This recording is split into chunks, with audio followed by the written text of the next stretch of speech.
So, Once Upon a Time returns with its 100th episode, and it was definitely reminiscent of Season 1. Souls of the Departed definitely improved on the first half of 5-8, I think.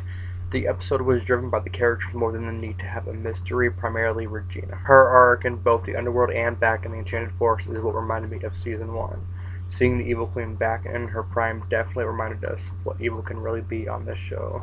Having Henry and Cora back as well definitely put together that one nagging piece of history that's been missing from the show for a while. Finally, having questions about Henry and Regina answered were worth the wait. Although the journey was about saving Hook, the dashing pirate was barely seen and was put on the back burner. Probably so the episode could set up the arches for the rest of the season. I doubt this is the last we see of Cora and Peter Pan, as well as Storybrooke, as I'm sure it will appear soon. But here are 5 things I'd like to know that I feel stood out in the episode. Number 1. Cruella's car. I'm happy that for a brief moment we had Emma worry and fear about what she did to Cruella, so I hope they have her back for a more interesting role with Emma. Number 2. Regina as the Evil Queen.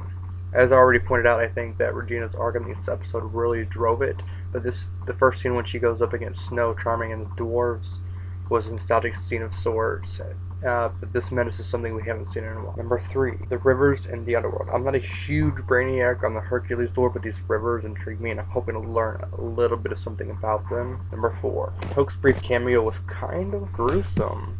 I didn't think he would look like that, but it definitely has an emotional impact on the characters and us as the viewers. And number 5. Does heaven exist? Or at least within the show.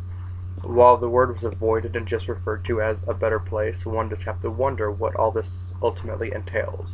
Also, Henry as the author, could he change things? Who knows? But Souls of the Departed overall was a solid 8 out of 10.